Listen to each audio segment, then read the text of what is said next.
पढ़ाई कर रहे होंगे। सो स्टूडेंट्स, आज हम स्टार्ट करेंगे पैरेलल लाइंस एंड ट्रांसवर्सल। ये एक टॉपिक है जो आपको क्लास 9th में है, चैप्टर 6 लाइंस एंड एंगल्स में। सो स्टूडेंट्स, इसे स्टार्ट करने से पहले हमने प्रीवियस वीडियो में एक्सरसाइज 6.1 कंप्लीट करी थी। उस वीडियो की लिंक आपको मेरे डिस्क्रिप्शन बॉक्स में मिल जाएगी। सो स्टूडेंट्स, स्टार्ट करते हैं parallel lines and a transversal. अब इस पैरेलल लाइंस, तो जिससे आपको पता है कि पैरेलल लाइंस क्या होती हैं, इस टाइप की लाइंस जो एक दूसरे के पैरेलल हो, मतलब एक लाइन के नीचे दूसरी लाइन आ रही हो, उस टाइप की लाइंस को हम क्या बोलते हैं, उन टाइप की लाइंस को हम बोलते हैं पैरेलल लाइंस। अब ट्रांसवर्सल का मीनिंग क्या होता है? अब जैसे आपको ये जो फिगर दिख रहा है, इसमें एम एंड एन जो है पैरेलल लाइंस हैं, और जो लाइन एल है वो एक ट्रांसवर्सल है जो कट कर रही है दो पॉइंट्स पे। ओके, ये जैसे सपोज दो पैरेलल लाइंस हैं और मैंने एक ट्रांसवर्सल यहाँ पे ड्रॉ कर दी, तो ये ट्रांसवर्सल जो है ये दोनों पैरेलल लाइंस को एक पॉइंट पे इंटरसेक्ट कर रही है, एक पॉइंट पे कट कर रही है। तो ऐसी लाइन जो दो पैरेलल लाइंस को कट करे, ठीक है, साथ में वो लाइन क्या होती है? Transversal line. यहाँ पे देखेंगे कि parallel lines and transversal line के इंटरसेक्शन से जो एंगल्स फॉर्म होते हैं, उन एंगल्स को हम क्या बोलते हैं? सो फर्स्ट ऑफ ऑल हम यहाँ पे बात करेंगे करस्पॉन्डिंग एंगल्स की। अब आपको यहाँ पे जो फिगर दिख रहा है, एम एंड एन जो है पैरेलल लाइंस हैं, इसमें एल जो है एक ट्रांसवर्सल है। तो जब एल एक transversal M and N line से क्रॉस हुई है, तो कितने एंगल्स हुए? टोटल 8 एंगल्स फॉर्म हुए। अब करस्पॉन्डिंग एंगल्स फॉर्म होंगे एंगल 1 एंड एंगल 5 के बीच में, मतलब एंगल 1 ये और एंगल 5 ये, ठीक है। एक है ट्रांसवर्सल के ऊपर और सेकंड भी है एक पैरेलल लाइन के ऊपर और एक पैरेलल लाइन के ऊपर। ओके, जैसे ये एम के ऊपर के अपर साइड पे जो एंगल फॉर्म हो रहा है एंगल 1, एन लाइन के अपर साइड पे जो फॉर्म हो रहा है वो है एंगल 5, और लेफ्ट हैंड साइड तो वो एंगल्स क्या होंगे? Corresponding angles. Similarly angle 2 and angle 6 are corresponding, angle 4 and angle 8, angle 3 and angle 7। तो ये जो एंगल्स हैं, ये जो 8 एंगल्स में रिलेशन आया है वो है करस्पॉन्डिंग एंगल्स का, कि 1, 5, 2, 6, 4, 8 एंड 3, 7 जो है ये करस्पॉन्डिंग एंगल्स होते हैं। तो अब अल्टरनेट इंटीरियर एंगल्स की बात करते हैं। अल्टरनेट इंटीरियर एंगल्स कौन से? 4 एंड 6, मतलब ये 4 एंड 6 अल्टरनेट है बट इंटीरियर एंगल्स हैं। ओके, एंड 3 एंड 5 ये भी इंटीरियर एंगल्स हैं बट अल्टरनेट है। सी है अल्टरनेट एक्सटीरियर एंगल्स। अब अल्टरनेट एक्सटीरियर एंगल्स सिमिलरली वैसे ही होगा जैसे अल्टरनेट इंटीरियर एंगल्स थे।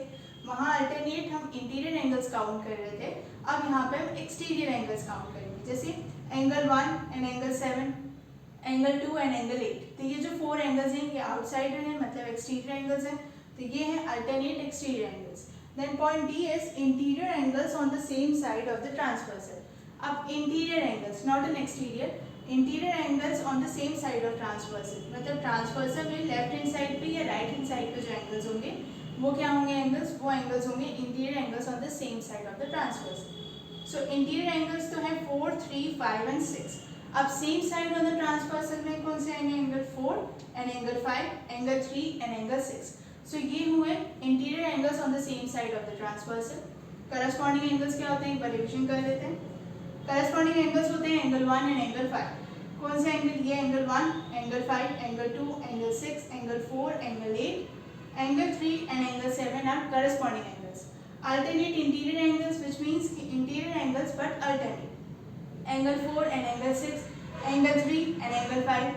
Our point C is alternate exterior angles. Exterior angles but alternate, which means angle 1, angle 7, angle 2 and angle 8. Our point D is interior angles on the same side of the transversal. Same side of the transversal but interior angles. So angle 4, angle 5, angle 3 and angle 6. So students, अब आप ले लीजिए इसका screenshot. Students, I hope आपको parallel lines and transversal line का concept अच्छे से समझ में आ गया होगा। अब हम स्टार्ट करते हैं एक्सरसाइज 6.2। सो एक्सरसाइज 6.2 में क्वेश्चन गिवन है, in figure find the values of x and y, then show that AB is parallel to C। So students, ये आपको फिगर गिवन है, इस गिवन फिगर में आपको x एंड y की value find out करनी है, विच मीन्स ये एंगल की x एंड y एंगल की, एंड देन हमें प्रूव करना है AB is parallel to CD। So first of all हम यहाँ फाइंड आउट करेंगे value of x and y variable. So उसको फाइंड आउट करने से पहले हम फिगर को बहुत ध्यान से देखेंगे।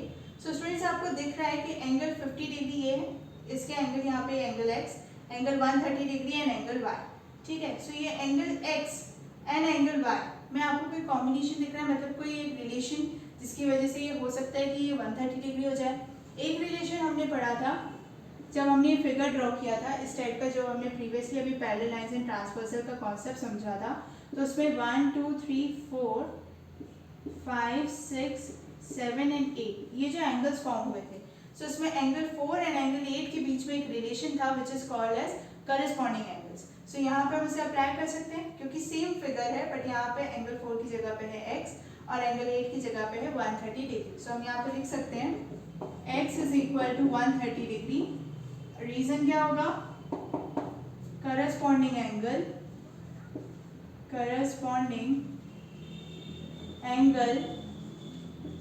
ऑफ 130 डिग्री और एंगल 4। ओके, तो करस्पॉन्डिंग एंगल प्रॉपर्टी के अकॉर्डिंग एंगल x जो है वो हो गया स्टूडेंट्स 130 डिग्री। अब x हो गया 130 डिग्री। अब हमें वैल्यू फाइंड आउट करनी है y की। अब स्टूडेंट्स x एंड y में भी आपको एक रिलेशन दिख रहा होगा जो parallel lines and transversal line topic में हमने पढ़ा था, और वो एंगल्स हैं alternate interior angles. Interior angles but alternate, ये पॉइंट बी था जो अल्टरनेट इंटीरियर एंगल्स था। सो यहाँ पे आपको दिख रहे हैं कि interior angles but alternate. So हम यहाँ पे लिख सकते हैं y is equal to 130 degree alternate interior angles. Okay, short form में लिख सकते हैं AIA।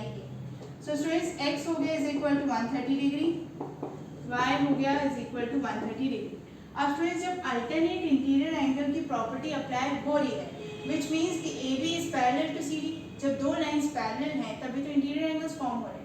इंटीरियर एंगल्स फॉर्म हो रहे हैं, दैट्स व्हाई यहाँ पे y की वैल्यू 130 डिग्री आ गई। सो हम यहाँ पे लास्ट में लिख सकते हैं hence x and y are alternate interior angles, so AB is parallel to CD, which means कि यहाँ पे x and y जो है alternate interior angle फॉर्म हो रहे हैं। सो AB जो होगा वो पैरेलल होगा किसके? CD के। सो हमें क्वेश्चन में यही बताना था।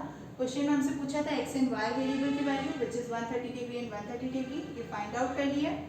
एंड x एंड y की जो अल्टरनेट इंटीरियर एंगल प्रॉपर्टी लगी है उसी के अकॉर्डिंग यहाँ पे AB पैरेलल हो गया है CD के। सो स्टूडेंट्स अब आप ले लीजिए इसका स्क्रीनशॉट। स्टूडेंट्स आई होप आपको फर्स्ट क्वेश्चन अच्छे से समझ में आ गया होगा। अब हम सॉल्व करते हैं second question. So second question में गिवन है AB is parallel to CD, CD is parallel to EF and Y is to Z is equal to 3:7, find the value of x। So students आपको figure already given है book में, ये figure है। इसमें AB is parallel to CD, CD is parallel to EF, Y is to Z is equal to 3:7। ये आपको ratio given है, हमें वैल्यू फाइंड आउट करनी है x की।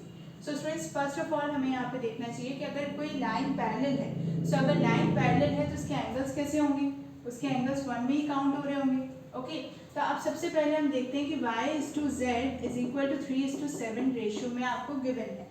तो हम इसे ऐसा लिख सकते हैं y is equal to 3k and z is equal to 7k। Okay, क्योंकि हमें रेशियो बिल्कुल पता तो है नहीं कि एग्जैक्ट वैल्यू क्या है y एंड z एंगल की। तो इसे ऐसा लिख सकते हैं y is equal to angle 1 is equal to 3k by vertically opposite angle. Okay, अब एंगल 1 से जो है y इक्वल है, तो y किसके इक्वल है? 3k, क्योंकि ऑलरेडी आपको रेशियो गिवन है। So y is equal to angle 1 is equal to 3k। Then students हम ऐसा लिख सकते हैं angle 1 plus angle z is equal to 180 degree by the co interior angle property. Co interior angle property की help से हम ऐसा लिख सकते हैं angle 1 plus angle z is equal to 180 degree. अब स्टूडेंट्स ये को इंटीरियर एंगल्स यहाँ प्रॉपर्टी अप्लाई हो गई है। अब आपको यहाँ पे दिख रहा है कि angle y and angle z, इन दोनों की वैल्यू अबाउट एंगल 1 के इक्वल है। एंगल 1 के इक्वल है मतलब एंगल 1 की वैल्यू की जगह पे हम ये लिख सकते हैं 3k।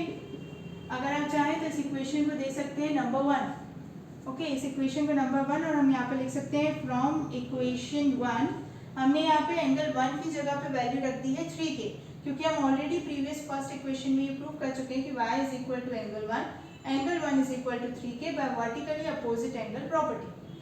अब 3k हो गई वैल्यू। अब एंगल z की वैल्यू स्टूडेंट्स जो हमें रेशियो में गिवन थी उसे हमने वेरिएबल फॉर्म में किया था 7k, उस वैल्यू को हम यहाँ पे पुट करते हैं। So 7k is equal to 180 degree. Okay, अब ये आगे 180 डिग्री सिंप्लीफाई करते हैं। 3k plus 7k is equal to 10k, so k is equal to 18 degree. Why? Because 180 degree divided by 10 is equal to 18 degree. So k is equal to 18 degree. अब friends ये आई है value k की। अब हमें value किसकी find out करनी है? Actual में वैल्यू फॉर एंगल x। अब यहाँ पे सबसे पहले हम वैल्यू फाइंड आउट करते हैं z की। So z is equal to 7 into 18 which is equal to 126। Okay, so students z is equal to 126 degree. अब आपको पता है कि angle x is equal to angle z, अब angle x is equal to angle z कैसे हो जाएगा? ये ऐसे होगा क्योंकि आपको क्वेश्चन में ऑलरेडी गिवन है AB is parallel to CD is parallel to EF। जब ये तीनों लाइंस एक दूसरे के पैरेलल्स हैं सो एंगल्स जो होंगे इनके इक्वल होंगे, क्योंकि ये जो एंगल है इंटीरियर एंगल्स में काउंट हो रहे हैं। सो अल्टरनेट इंटीरियर एंगल्स देख सकते हैं क्योंकि AB is parallel to CD is parallel to EF। Because of alternate interior angles x is equal to z, so angle x is equal to angle z। तो यहाँ पे हम लिख सकते हैं angle x is equal to angle z is equal to 126 degree. Okay, यहाँ पे हमने लिख दिया angle x is equal to angle z is equal to 126 degree. बाकी हम यहाँ पे कंटिन्यू करते हैं।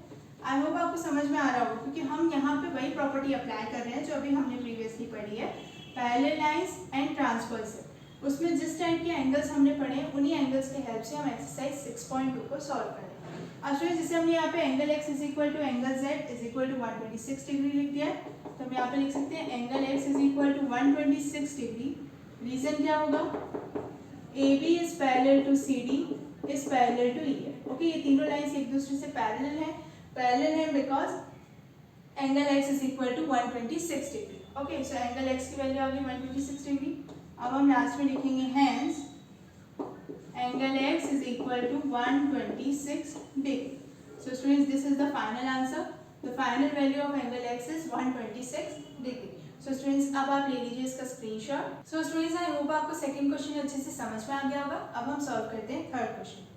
So students, थर्ड क्वेश्चन में गिवन है in a figure AB is parallel to CD, EF is perpendicular in CD। आपको दिख रहा है EF जो है perpendicular है, AB parallel है CD के। देन आगे क्वेश्चन में गिवन है an angle GED is equal to 126 degree. Find angle AGE, angle GEF and angle FGE। So students, total हमें 3 एंगल्स फाइंड आउट करने हैं क्वेश्चन नंबर थर्ड में। सो स्टूडेंट्स, स्टार्ट करते हैं।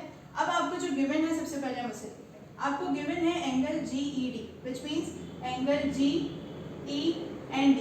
ओके, ये होल एंगल जो है स्टूडेंट्स वो है 126 डिग्री। ओके, ये आपको क्वेश्चन में ऑलरेडी गिवन है कि angle GED is equal to 126 degree. अब आपको वैल्यू किसकी फाइंड आउट करनी है? आपको वैल्यू फाइंड आउट करनी है angle AGE which means angle AGE मतलब ये एक एंगल। ओके, इस एंगल की वैल्यू आपको फाइंड आउट करनी है। देन आपको फाइंड आउट करना है angle GEF which means angle GE and F मतलब ये एंगल। Okay, then third angle is angle FGE which means FGE मतलब आपको फाइंड आउट करना है ये एंगल। सो आपको total 3 number of angles find out करने हैं। अब फर्स्ट ऑफ ऑल हम यहाँ पे फाइंड आउट करते हैं। अब आपको यहाँ पे गिवन है कि एंगल GED की वैल्यू 126 डिग्री है। अब अगर उसमें आपको एंगल GEF फाइंड आउट करना है तो स्टूडेंट्स आपको दिख रहा है कि यहाँ पे आपको गिवन है कि EF जो है परपेंडिकुलर है और लाइन C परपेंडिकुलर है which means 90 degree angle form हो रहा है। तो यहाँ पे 90 डिग्री और ये एंगल हमें फाइंड आउट करना है और हमें होल एंगल गिवन है 126 डिग्री। सो हम इजीली इसे ऐसा लिख सकते हैं एंगल GEF प्लस। ओके, अब आपका एंगल कौन सा गिवन है? Angle FED which is 90 degree. आपको गिवन है क्वेश्चन में कि FE is perpendicular on CD is equal to 126 degree. Okay, जो एंगल GED है, अगर आप यहाँ पे 126 नहीं लिखना चाहते क्योंकि हमने बाकी की वैल्यू नहीं लिखी, सो एंगल GED भी लिख सकते हैं डायरेक्टली। अब वैल्यूज रखते हैं। So first of all students, angle GEF की वैल्यू तो हमें फाइंड आउट करनी है, तो एज इट इज लिखेंगे। FED की वैल्यू आपको गिवन है 90 डिग्री। ओके, एंगल GED की वैल्यू आपको गिवन है 126 डिग्री। अब हम इसे सॉल्व करते हैं। So angle GEF is equal to 126 minus 90, angle GEF is equal to 36 degree. Okay, so students ये हमने वैल्यू फाइंड आउट करी 3 एंगल्स में से फर्स्ट एंगल की। Angle GEF is equal to 36 degree. Okay, angle GEF is 36 degree, not 136, 36 degree. अब students एक angle हमने find out कर लिया है। अब आपको वैल्यू फाइंड आउट करनी है 2 एंगल्स की। वो एंगल है एंगल AGE। अब एंगल AGE जो है वो आउटसाइडर मतलब एक्सटीरियर एंगल है। एंगल FGE मतलब ये वाला एंगल। ओके, अब आपको स्टूडेंट्स यहाँ पे अप्लाई करना है। तो स्टूडेंट्स अब आपको दिख रहा है कि एक alternate interior angle type form हो रहा है। कौन सा angle? Angle AGE and angle GED। तो ये GED एंगल ये है और ये एंगल AGE है। तो ट्रांसवर्सल की अपोजिट साइड अल्टरनेट एंगल्स हैं, करस्पॉन्डिंग एंगल फॉर्म हो रहा है। सो हम यहाँ पे डायरेक्टली लिख सकते हैं angle GED is equal to angle AGE। So angle GED की वैल्यू कितनी है 126 डिग्री। सो एंगल AGE की वैल्यू भी कितनी हो जाएगी 126 degree. So angle AGE is equal to 126 degree. So students ये फर्स्ट एंगल की वैल्यू फाइंड आउट करी। ये सेकंड एंगल GEF की वैल्यू हो गई 36 डिग्री। एंगल AGE की वैल्यू हो गई 126 डिग्री। अब हमें वैल्यू फाइंड आउट करनी है एंगल FGE। अब फ्रेंड्स एंगल FGE की वैल्यू फाइंड आउट करने के लिए सबसे पहले हम देखते हैं एंगल FGE विच मीन्स ये एंगल। अब ये एंगल जो है वो एंगल GED के साथ को इंटीरियर एंगल फॉर्म कर रहा है। जब कोई एंगल को इंटीरियर एंगल फॉर्म करता है तो उसकी सम ऑफ को इंटीरियर एंगल की प्रॉपर्टी हम अप्लाई कर सकते हैं which is equal to 180 degree. So हम यहाँ पे क्या लिखेंगे angle FGE plus angle GED is equal to 180 degree. अब रीजन क्या होगा स्टूडेंट्स सम ऑफ को इंटीरियर एंगल्स। सो हम यहाँ पे लिखेंगे सम ऑफ को interior angles. Okay, so sum of को interior angles is angle FGE plus angle GED is equal to 180 degree. अब एंगल FGE की वैल्यू तो हमें फाइंड आउट करनी है, सो एज इट इज लिखेंगे प्लस GED की value is 126 is equal to 180। Simplify angle FGE is equal to 180 minus 126 which is equal to 54 degree. So angle FGE is equal to 54 degree. Okay. तो इस अब हम यहाँ पे लिखेंगे last में from first, second and third equation. Okay.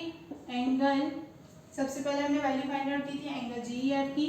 So angle GEF is equal to 36 degree. Angle AGE is equal to 126 degree and angle FGE is equal to 54 degree. So students हमने तीनों एंगल्स की value find out करी जो हमें third question में find out करना था। Angle GEF, angle AGE and angle FGE। So values क्या आई हैं 36, 126 and 54 degree. So students I hope आपको बहुत अच्छे से समझ में आ गया होगा कि कैसे हमने थर्ड क्वेश्चन सॉल्व करा। अब इसके नेक्स्ट वीडियो में हम कंटिन्यू करेंगे एक्सरसाइज 6.2। सो स्टूडेंट्स प्लीज़ मेरे चैनल को सब्सक्राइब करें एंड बेल आइकन जरूर दबाएं जिससे जब मैं नेक्स्ट वीडियो अपलोड करूं तो आपको notification show. Thank you students.